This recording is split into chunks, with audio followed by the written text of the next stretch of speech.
Hey guys, I'm Fawkes1989.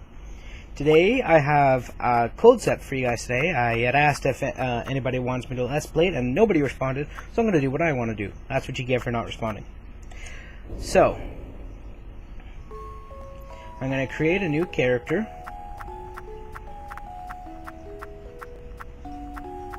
Let's go with this guy. And that's going to be Fawkes, of course.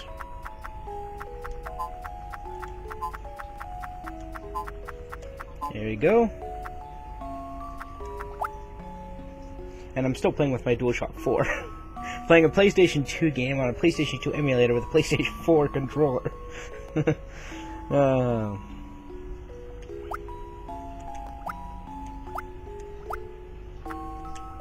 I'm going to overwrite my previous data, which is the one I was using earlier that had the cheated deck. This one is starting all nice and fresh. Goddess Kundra, source of all worlds, foresees the future. One scepter will displace her as... It is an emulator, guys. Give it a break. And he will disrupt the entire universe. Kundra knows the world he will appear in. It is Soltalia, world of Soltis. Scepter turned on. Kundra sends Goligan to Soltalia to put an end to Gemini's ambitions. Yeah, by the way, the announcer in this game is horrible. Like Pokemon Stadium 2 horrible. Okay, so essentially what happens is the ultimate goddess Culdra and her staff Goligan know that a scepter is going to soon fulfill the conditions to become a god, and then uses godlike powers to overthrow the ultimate goddess and basically destroy the universe. So Goligan was sent to Soltalia, the world where Gemini will be appearing, in order to find a scepter to combat Gemini before he appears.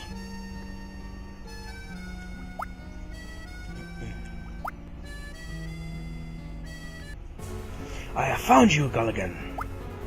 Ryvern, you again. There's a bounty on your head.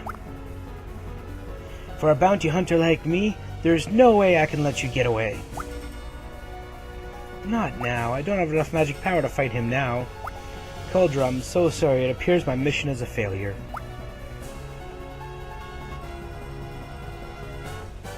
Who are you? I sent something. You're a scepter too. Help me! But even if it's true, don't mess with me. I'm the best card hunter in Soltaria. You wouldn't stand a chance against me. Leave now for your own good. If I were to be defeated by him, the whole universe would be destroyed. Please. Ta-da! I has card. You're actually going to fight me? Well, I'll keep it in my memory like a souvenir.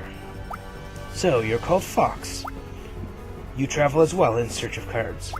But let me tell you, Fawkes, anyone who stands in my way is just another target.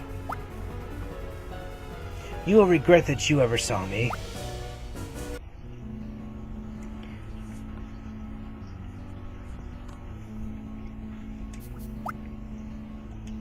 Yeah, I know how to play. I know how to play. I know how to play. I know how to play. Okay, so let me tell you guys how to play. I can probably do a hell of a lot better than Goligan can. So here's how turns work. First, you start with 4 cards and you draw a 5th at the beginning of your turn. Then you have the ability to either cast a spell or push up and roll the dice to move. So I'm going to cast the fly spell. Now, if you notice it says G20, it means it's going to cost me 20 gold, or magical power, honestly, but it's represented in-game by gold coins, like during animations and stuff, and it's represented as G. It's essentially a form of currency. So, as you can see here, I've got 200 gold, which is 200 gold overall. So the top number is called your balance or your account, like that's how much you have on hand. The bottom number here is how much your overall worth is. That's like all your land values plus your on-hand money combined. Now, normally there's 4 letters here, N, E, S, and W. Basically, it's north, east, south, and west. That's how many towers are on the map. And this is your player color and what place you're currently in. So, if you look, I'm at 200 gold, and this costs 20. Fly. So, upon using it, I should go down to 180 total value. Now you get to roll 2 dice. Now if you push triangle before you actually select which way you want to move, you can look about where you're going to land and move based on that. So this will put me on that red fire space. Aim for the castle. Yes, I'm well aware that. Gulligan, shut up. Now, if you look at the land limit, I can't put my guy on that land. Therefore, I have no choice but simply end my turn without summoning.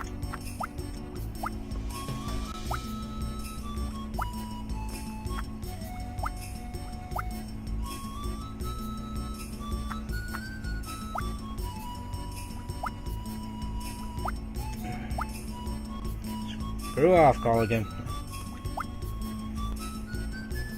I might make the touchpad click a start button, because options is kind of small and hard to hit. So now I have a giant bat, and there's no need to cast Cure, so I'm just going to go ahead and roll. And now I can place my giant bat because he has no space limitations. So if you see, the value of that space is 16. So now my value is increased by the effectiveness of the land. Weakness. Ew, he cast weakness. My guy lost all his strength and can't attack now.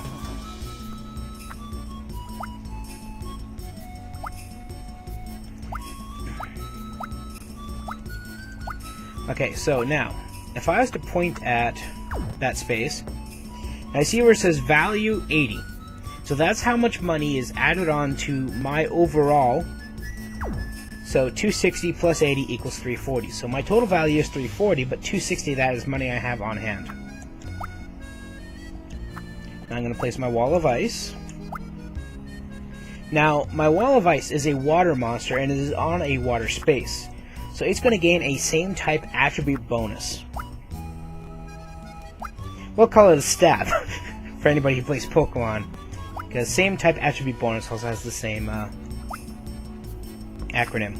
So whenever something is on a land of the same kind, so water monster, water land, they get a 10 HP bonus per level. So it's a level 1, so 1 times 10 is 10. If it was level 5, you'd gain a 50 HP bonus. Strength bonus comes from adjacent creatures. So for example, let's say I was to attack this kobold with a new monster. Then whatever monster I'm using will gain a 10 strength bonus because I have a giant bat nearby. If I had a second monster on this side, it would gain a 20% bonus. If I had this one here and Ryvern had a monster here, then this one here, then we would both gain a 10 monster bonus. 10 attack bonus. So that's how bonus stats work. Same type monsters in defense gain a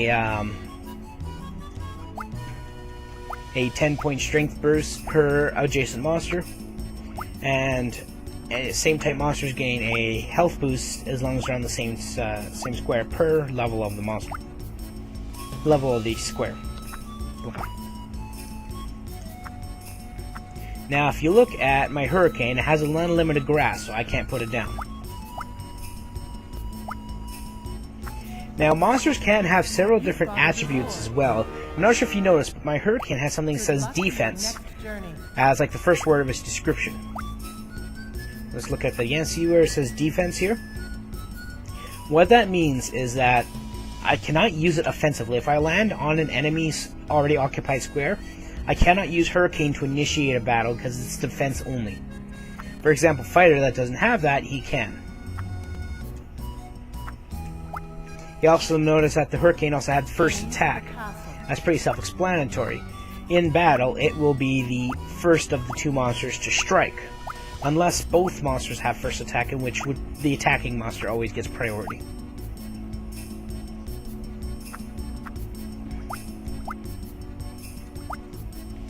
So I'm going to cast Fly, due to the fact that I have 6 cards in my hand and I can only hold 6, so if I draw another one, I'll be forced to discard.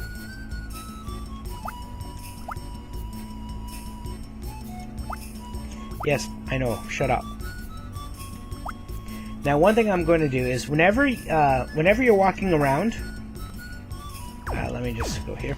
No, there you go. Once you're walking around, any square that you own, notice the color bases, any square you own that you pass over, you have the ability to use a territory command on the end of the turn. The trick is you can only use the territory command once per turn, and only in lieu of summoning. So if you summon, you don't get to use territory. If you use territory, you don't get to summon. So what I'm going to do is I'm going to select my giant bat, and I'm going to do a land transformation. Now there's 4 different things you can do here. You can level up the land, which increases its value, but also makes the cost for upgrading or changing the land type more expensive as well. Land transformation defaults at 300, but gets more expensive based on the level of the land. You can move a creature, so for example, I could cause him to attack this kobold, but I don't want to. Or you can exchange it for another monster in your hand at the cost of the new monster. So what I'm going to do is I'm going to transform the land to a wind space, which will give my giant bat a same type attribute bonus. Now, if you notice, I said my fire chain was broken. Now this is only a 1 area map, but whenever there's multiple areas, all monsters in the same area contribute to a chain. The higher the chain, the higher the value of your properties in that area. Now, because I have 2 fire spaces, I had a fire chain of 2. 2 spaces, 2 chains, simple enough. Now, because I have 1 less fire space, my chain got broken from a 2 down to a 1, which means no bonus.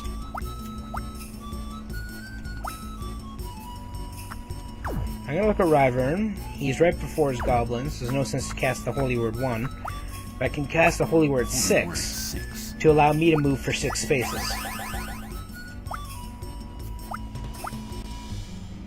This gives me another lap. Now let's pause this screen for a sec. Now every time you get to the castle, you get a base bonus, a bonus for each territory you control. So I think I control 4 territories right now, so I get 80 gold. Yeah, 1, 2, 3, and then the whirlwind is 4. Any symbols you have contribute to your bonus, and then anything special due to spells and traps. Oh, spells and items, I should say. I play way too much Yu-Gi-Oh! Now, this is an opponent... Shut up, Colin. This is an opponent's space. Now, it's got 30 HP, I've got 40 attack, so I'm going to go ahead and attack it, because obviously I'm going to win, because my attack is higher. Fighter. That's not true. Kobold. Before a battle, both players will have a chance to use items. You have to be able to afford the items, and some monsters have equipment abilities. So, his fighter is pretty basic, he has no equipment abilities. So, I can use any item on him. So, I'm going to use the mace. Now look, he's got armor. So that armor is going to give him 20 extra defense points. But I've got 20 extra attack points, so I'm still going to be 10 points stronger. Therefore, I reduce his health to 0, battles 1. Every player can see every other player's hand during their turn, so make sure you keep an eye on your opponent's hand, so you know what they have. So you can see he still has that Ring of the Vampire in his hand. Fly. Which honestly, if he'd used that, it actually would have turned out way better for him. Because he would have struck my guy first, doing, I think, 20 or 30 damage, and then gained that much as life for the rest of the battle.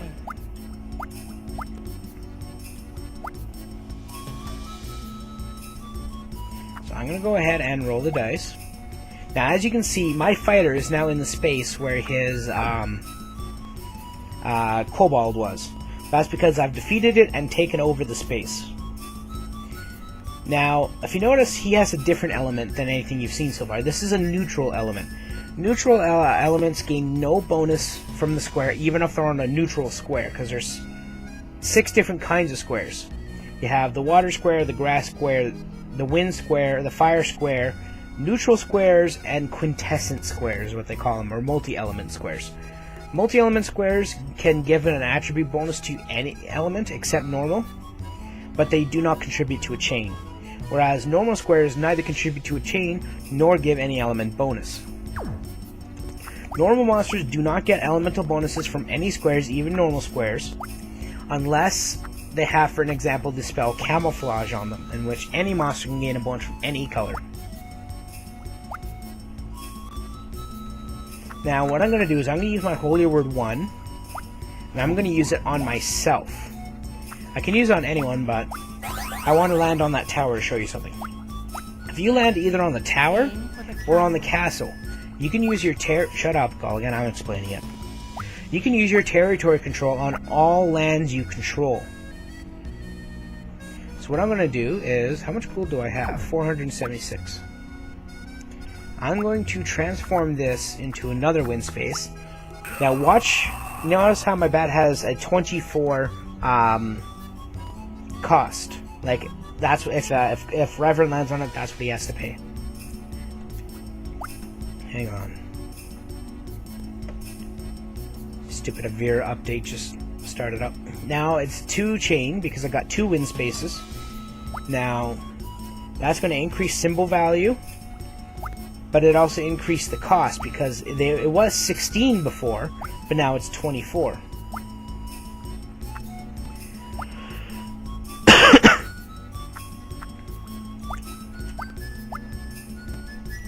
Now that's mana. Mana is an interesting spell that almost everybody uses. Essentially, it's free money. It costs nothing to use and allows you to gain 50 gold times the number of laps. Just mouse frick off. Now, if I push R1 and bring up the information screen, it actually doesn't tell me how many laps I ran.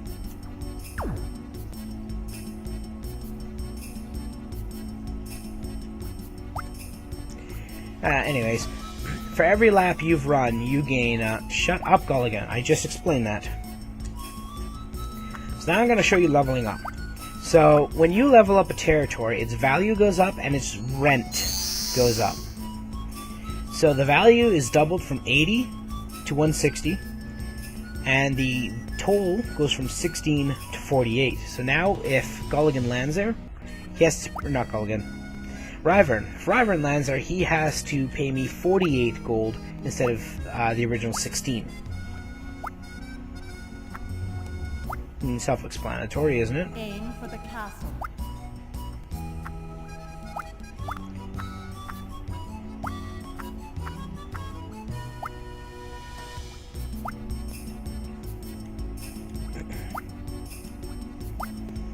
Now, the whole point of a Culdcept match is to reach the predestined amount of money before any of your opponents do.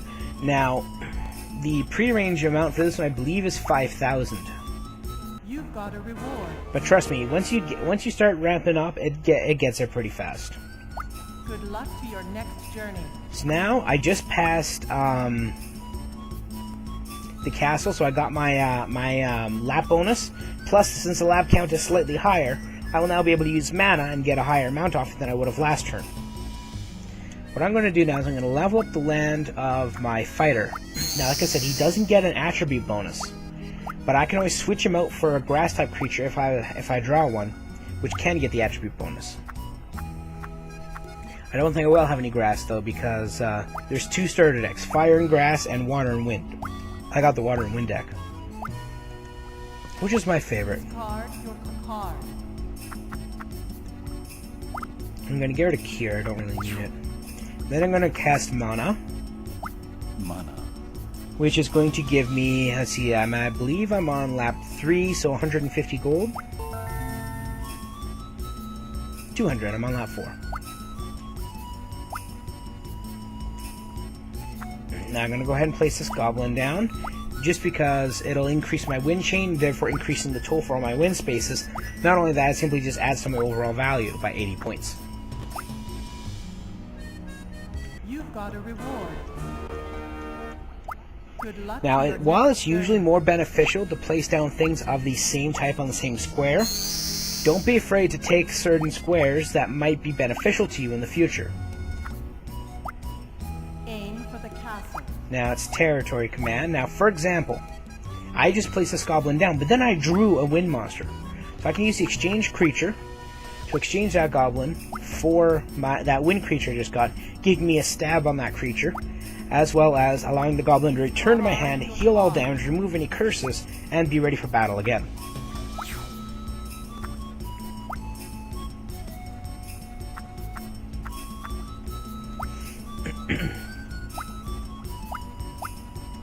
Now that's a magic bolt. It's a damaging card.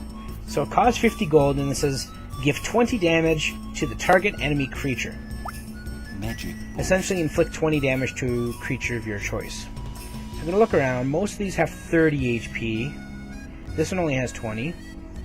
Now the dragonfly also has first attack, meaning that should I attack it, it's going to attack me first. And it's got an okay 30 strength, so I'm going to go ahead and wipe that one out. Doom. So it goes from 20 to 0, it's dead.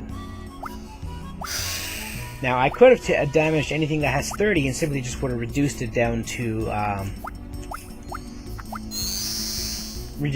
10. But I might as well take out the creature because it's dangerous. And what are you weakening now? Weakness. Oh.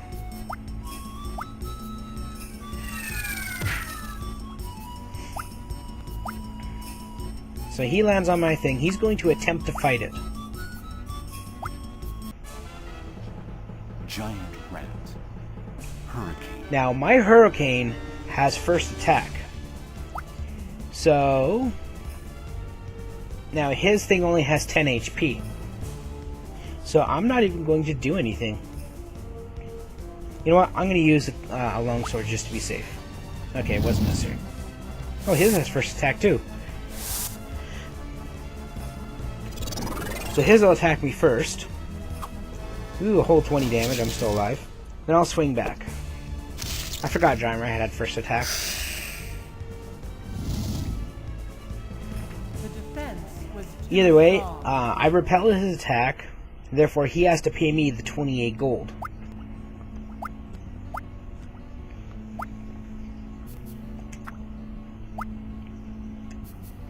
I'm going to go ahead and place down this giant amoeba, which is going to increase the value of my water chain a little bit more.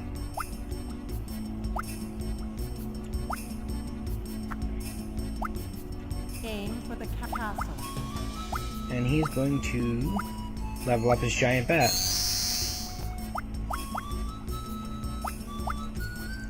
I got a Holy Word 6. Now 1, 2, 3, 4, 5, 6. That's going to land me right on his leveled up bat.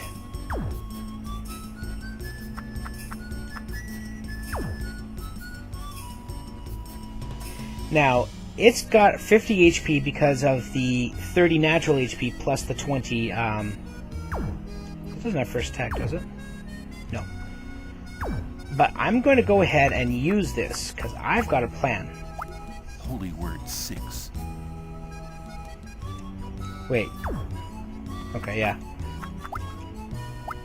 Holy Word 6. You guys probably figured out my plan because of that, but that's okay. Now I'm forced to move 6 spaces, allowing me to get my lap, You've got a reward. as well as land on that leveled up giant bat. Good luck to your next journey. Now, as you can see that downward arrow on top of my goblin, that means my goblin has less strength than his HP. Now, it goes on base raw stats, so it's not counting the extra 20 points he's getting from being on a level 2 space. But what I'm going to do is I'm going to use my firebolt. Watch. Ah, crap.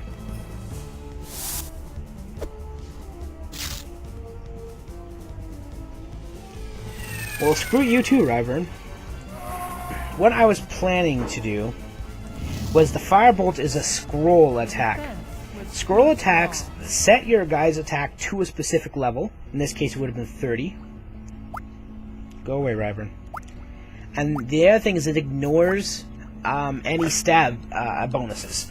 It's called penetration. So it would have dealt 30 damage, but it would have dealt it directly to his max of 30 HP, ignoring the 20 boost. So if he didn't have that ring, I would have won.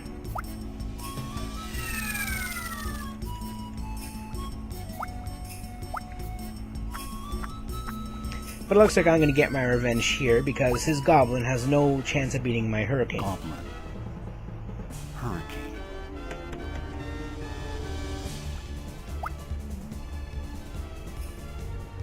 So I'm going to go ahead and go. I'm going to get my first attack, and I'm going to take out 20 of his HP. And he'll take out 30 of mine, leaving me with 30.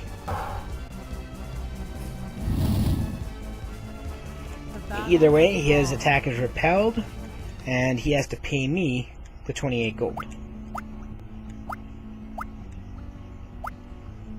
I'm not going to use Shatter, because I don't think he has anything in his hand that I can Shatter.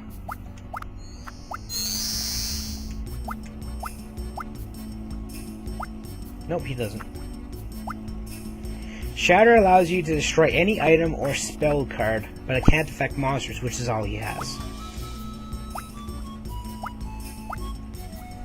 There's another mana card. I'm going to go ahead and use that. Mana. I believe that's 300 gold. 250. Aim for the castle. And I'm going to go ahead and level this one up more. So every time I level up a monster, I increase my overall value more, bring me closer to my goal. Not only that, with a higher level space, he has to pay me more if he lands on it, also forwarding my chance of reaching my next level.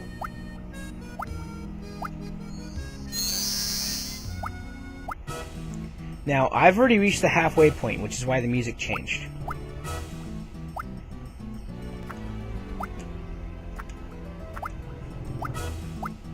Okay, he drew a Merfolk. He has a mana card, I should get rid of that. Now he's attacking my giant amoeba. Giant rat. Giant amoeba. But I do believe he can't beat it because he has no support items. So I'm not going to waste an item because I'm going to kill his rat anyways.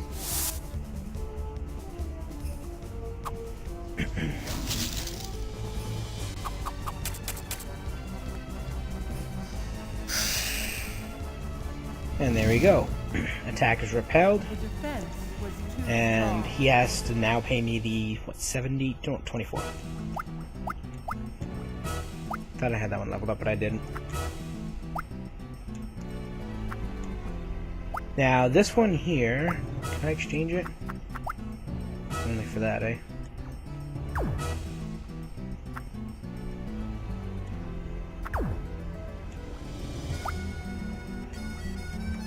Well, in that case, it's not going to do anything. No, I forgot to use Shatter on that, Oh, he's going to attack my, my bat. Giant rat. Giant bat.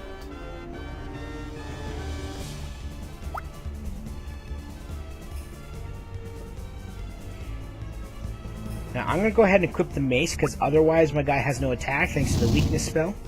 So he's going to attack for 40, which is going to reduce me to 20. Then I'm going to strike back for 20, defeating him.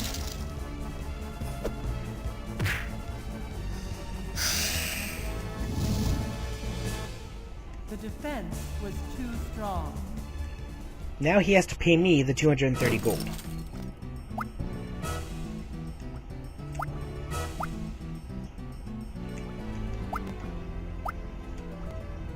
That was a sprite.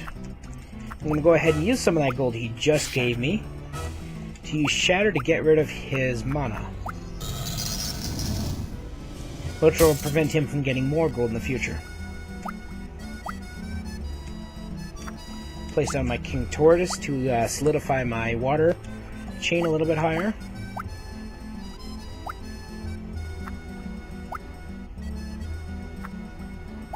Now he's going to attack my Hurricane. Goblin. Hurricane.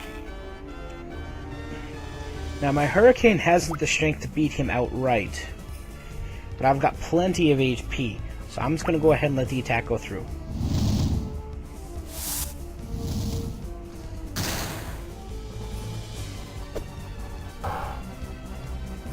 See, he didn't even get through my bonus HP. I'm still at full health. That's nothing but a waste of his own money, because he had to pay, like, I think, 20 gold to put that orc out in the field. Goblin. And then an additional 320. I might as well shatter that slow so it doesn't use it against me.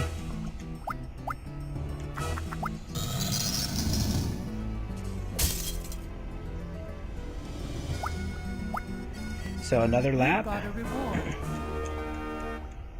Good luck to your next journey.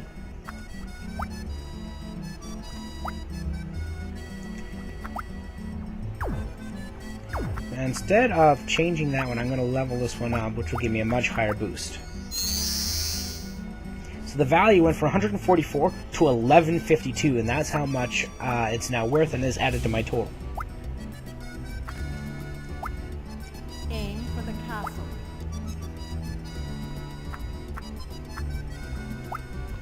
Now, if you notice, the skeleton has Regenerate. That is a useful ability. Basically, any damage it takes will be completely removed by the end of the turn.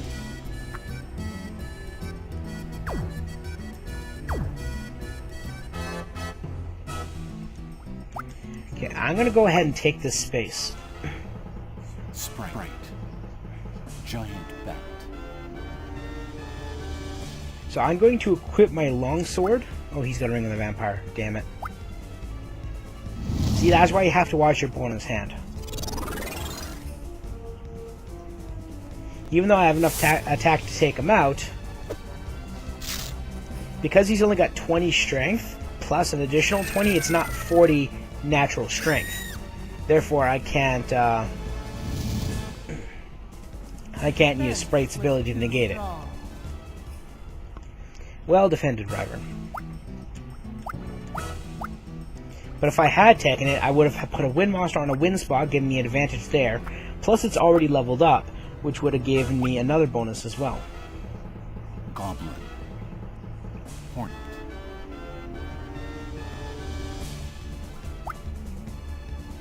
Now, if I don't do anything, he's going to beat my Hornet, so I'm going to go ahead and equip Piece of Armor. This will give him an additional 20 health, and he'll be able to survive the attack. Unfortunately, because he was also afflicted by weakness, he can't strike back. The battle was drawn.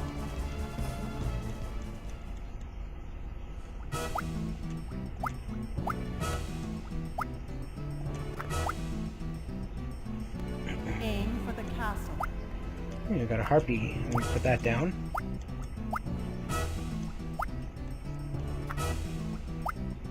You've got a reward. Good luck to your next journey. It's a good thing he's not spending his extra money and boosting that right up to 5. That would be deadly.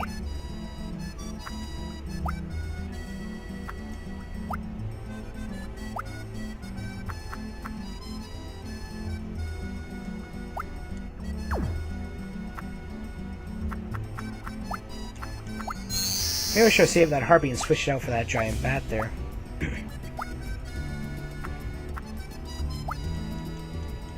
This will give him 450 gold, I believe. 300. Oh wow, wow, it's high off. Ooh, this is gonna hurt. Him, that is, not me. Goblin.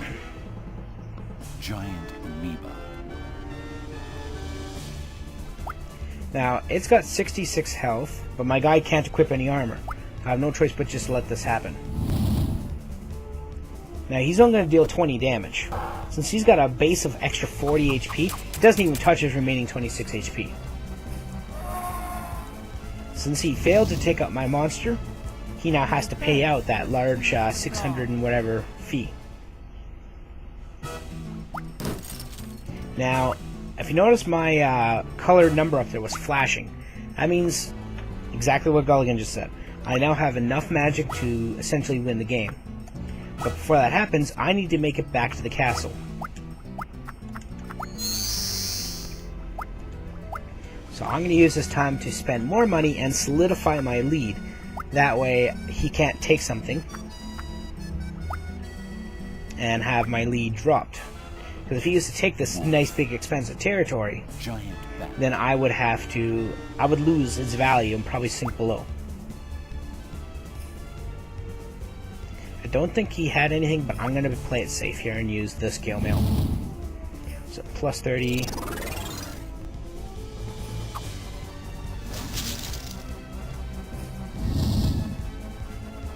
The battle was drawn. And he now has to pay me another 691.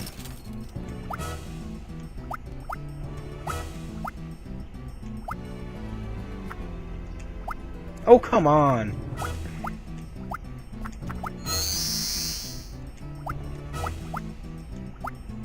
Watch it force me to time tramper right there. Time tramper is a medal you can only get by winning or by rolling 3 ones in a row. Oh, and you can't use any cards like Holy Word 1. It has to be 3 natural rolled ones in a row. The first time I played this with a friend of mine, we both got Time Tramper on our very first games. Against each other. Alright, so the game is over. It's been 37 minutes. You've done it, Fawkes. An outstanding victory. His power. No, it's just that I held back too much. Fawkes, don't think that this was my true ability. I'll let you go this time. Later. Thank you so much. Ryvern wasn't as skilled as he claimed, was he? And now I can continue my travels in search of scepters. Ooh, no, wait. Aha!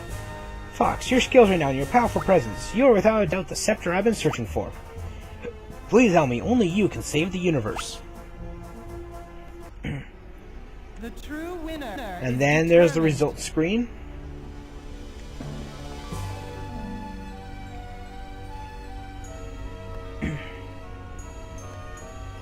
Where you are treated to a little chart saying, you know, how you did. You have the ability to see if a replay, how about no? And then, win or lose, you're awarded cards. The amount of cards you are awarded, though, is based on... That's a Storm Causer. I just got a Storm Causer on my first go. Wow. Anyways, the amount of cards that you're given is based on how many players were in the battle, the map you're on, and the place that you finish. So if you win, you get more cards. If you lose, you don't. You still get cards, just not as many. So Megalodon, technically it's Megalodon, but Japanese, you know, blah. It's incredibly strong at 50-50. The only problem is it can only be placed on a water space. So, you know, neutral, no fire, no grass, no wind. This is an armadillo. In an odd-numbered round, HP equals 60. In an even-numbered round, HP equals 30. This is Gnome. Gnome's an interesting one because he increases the toll of the land by half. So if the toll was 80, it instead be 120. This is a Mandrake. If it is 20 HP or less at the end of battle, the opponent and Mandrake will be destroyed.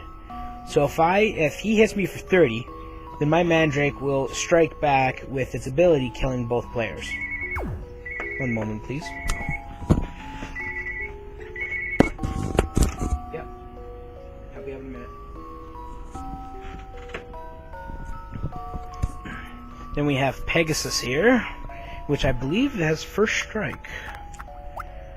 First attack, untargetable by spells or territory abilities and neutralizes scroll effects. Now that's actually quite powerful. So first attack is quite explanatory. The only problem with this one is its mediocre stats.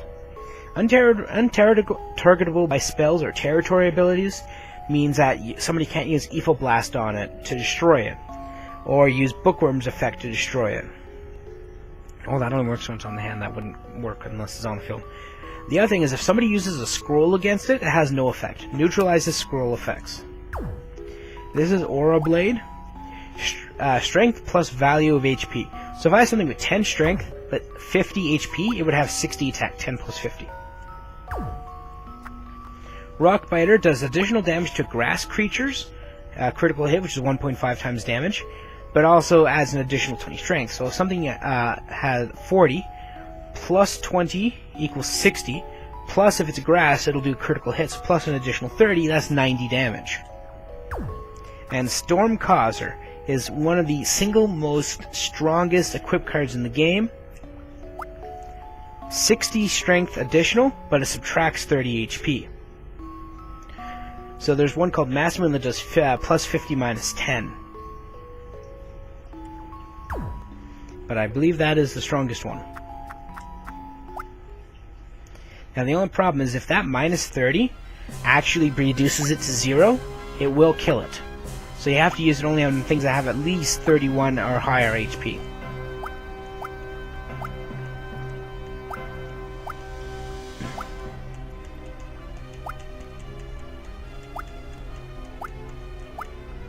No, shut up.